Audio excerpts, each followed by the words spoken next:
Ok, salut tout le monde.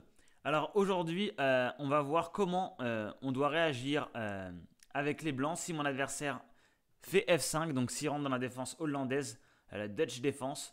Donc si on joue un D4, c'est quand même une idée à avoir, comment pouvoir répondre à ça.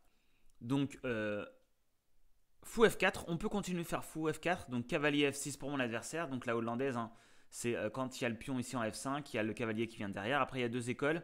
Il y a soit cette école G6 ou E6.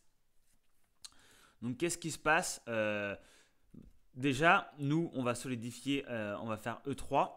Et généralement, ce qui se passe, c'est que les noirs sont très bien préparés quand ils jouent la hollandaise. Donc moi, j'aime pas jouer des coups passifs puisque généralement, ils vont pouvoir s'organiser, les joueurs de hollandaise s'organiser pour nous préparer une attaque. Moi, j'aime bien les déstabiliser tout de suite. Généralement, je vais faire grand rock et je vais vous montrer deux lignes qui sont intéressantes qu'on peut jouer, donc qui sont assez agressives, qui sont assez intéressantes, surtout à petit niveau. Mais c'est c'est quand même des idées à avoir. Ça peut être intéressant d'avoir vu ces parties-là. Donc, voyons voir ce qui se passe sur G6.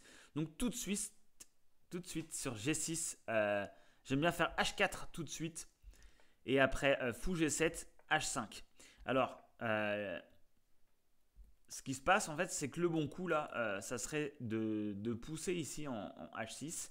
Mais les joueurs débutants continueront leur développement classique, se diront bah, j'ai pas de problème, il peut pousser, je crains rien parce que je vais pouvoir récupérer avec mon cavalier le pion, donc je crains rien. Et en fait, ça c'est un piège parce que s'il prend avec le cavalier, eh bien on va pouvoir reprendre de la tour et après prise du pion. Donc là, on a fait un échange tour plus pion contre cavalier, donc on est vraiment dans l'échange, on a perdu du matériel. Mais quand on va arriver à reprendre le pion sur échec, eh bien on va pouvoir reprendre un deuxième pion sur échec. Et quand on va se développer, on va se rendre compte que là, bah, le roi, il va plus pouvoir roquer. Les autres pièces ne sont pas développées.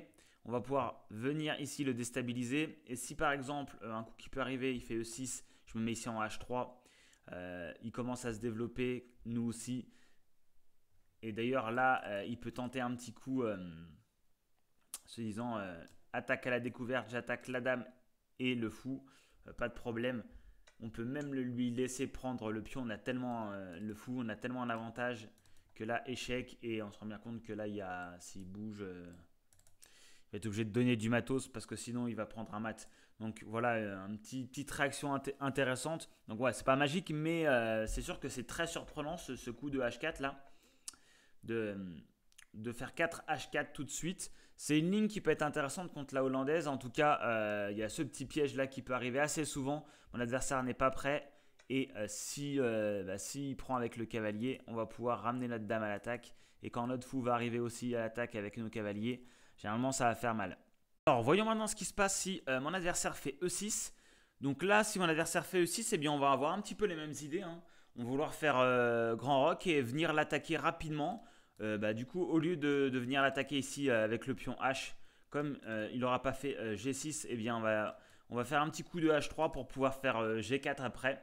Donc on va vouloir nous faire grand rock se développer et venir l'attaquer assez rapidement. En fait, s'il y a H3, enfin si on fait H3, du coup après s'il se développe, H4, prise, prise.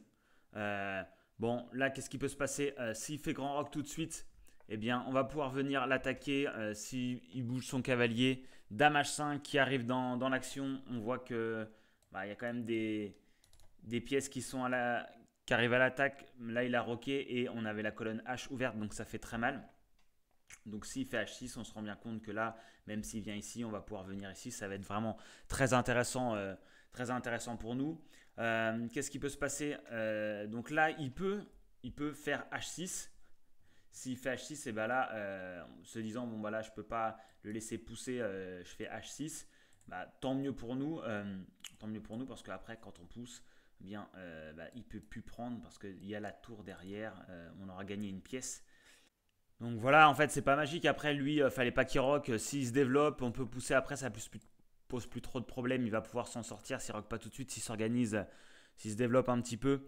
Mais en tout cas, ça va créer des complications pour les noirs. Moi, c'est des lignes que j'aime bien. Voilà, si Si vous n'aviez pas vraiment d'idée, parce que j'ai eu cette question, comment on pourrait jouer contre la hollandaise, si vous n'avez vraiment pas d'idée, je pense que ça, c'est des lignes qui peuvent être intéressantes, assez agressives, en tout cas qui sortent vraiment les noirs de leur préparation.